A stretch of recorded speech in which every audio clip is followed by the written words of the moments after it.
Welcome back to Shock and Shock. I'm your host, Herschel Lissy Galissi, and today is day 23 on day 24 of the 31 Days of Horror Reviews, and today I'm covering another Trome movie.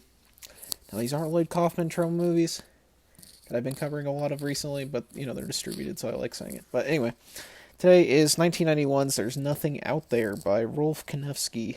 It's a early 90s sci-fi horror comedy film about a group of friends who go to this like weekend getaway cabin and get attacked by aliens. And the caveat of this is Mike, he's sort of like the nerd friend of the group, is super into horror movies, and he keeps saying like all these horror movie scenarios are going to happen because they're there. And then, when the aliens attack, he's the one that thinks he can protect everybody. So, yeah. Not a whole lot to say about the plot of this one. It's pretty basic. Definitely doesn't reinvent the wheel, but the thing that this film does really well is that it's very fun. And I really enjoyed what it did with what it did. At around 90 minutes, it's very briskly paced. There's not a whole lot of the movie that's wasted on anything. And it's a horror comedy that's genuinely funny and nice to its characters. Like, a lot of the time in these movies, like, the main character is the nerd that ends up saving the day, is always bullied and stuff. This one's like a normal friend group that, like, make fun of each other how friends would, but not in, like, a really mean-spirited way. He's not like the whipping boy of the group, which I always, kind of like in films. In fact, the entire cast is really likable. They're a bit stereotypical of like the, late 80s, early 90s teenagers just want to go out and, bone and smoke pot group. But they're likable for what they are. I think they're decently written. They are stereotypes, but, the dialogue and everything is decent.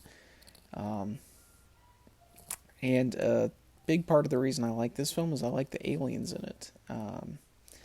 They are pretty unique looking, and they capitalize and almost utilize the cheapness that was the budget in a cool way. Like, they are these sort of green, like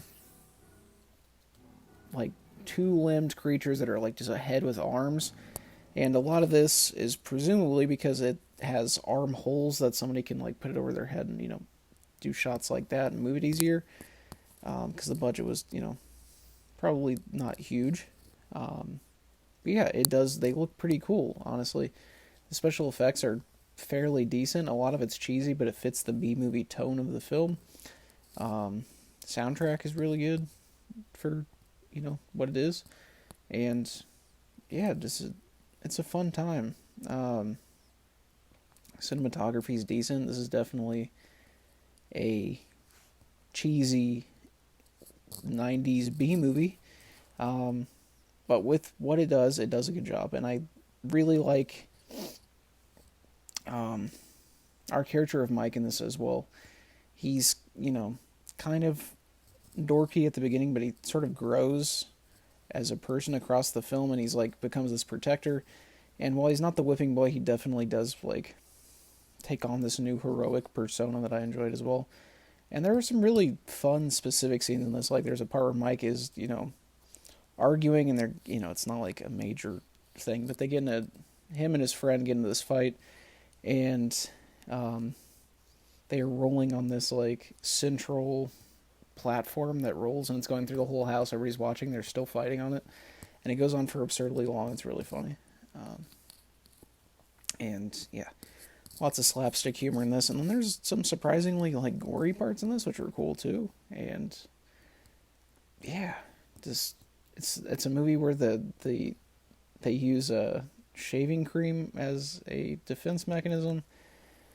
Super fun. A lot of the dialogue is pretty funny. I think this is a film that knows that it's kind of silly, and is meta, but not in the way like, a Scream or a Behind the Mask are. I do like those movies, but it doesn't go as far as those. So it stands as both a B movie and like a meta horror movie as well. So yeah, a little bit of a shorter review today, just because I've got some stuff going on this evening, and I'm working on a bigger review for Jonathan Doe's um, The Art of Self-Harm, which I watched, and spoiler alert, it's pretty good. So keep an eye out for that. Thursday, on the Open Casket, we're having Steven Grischuk from Brox Creek Films on. Going to be doing the Halloween Puppy review finally, sometime down the line. Working on it. And, I do have something planned for the 31st, a bigger video. So yeah, keep an eye out for all that. And I really appreciate some of you keeping up with all the review videos despite them being daily and, be kind of rambling in these. I wanted to keep this one a little bit more restrained, and I'm still hitting, 6 minutes on it, at least here. So yeah, this one's on Tubi though. Troma put it on DVD. I believe Vinegar Syndrome put out the Blu-ray. Recommend watching it any way you can. It's a hell of a good time for, 90 minutes. Give it a solid 4 out of 5. Doesn't reinvent the wheel, but with the 90 minutes they're given, it's a lot of fun. It has a very nostalgic vibe to it and definitely fits that video store 80s, 90s like vibe very well, and I really enjoyed that. Yeah, a good movie. I do recommend this one. Not like in the top echelon of things I reviewed this month, but up there. So anyway, as always, I've been your host, Tershel Gillis, signing off for today. 0 thoughts, 0 editing, 0 planning, and 0 brain cells. 2 reviews coming tomorrow. That will be The Undertaker and The Children, I think, is the 2 we're going to go with for tonight's viewing and tomorrow's reviews. So yeah, as always, make sure to subscribe if you haven't. Keep your notifications on. I'll see you guys tomorrow. Thanks for watching.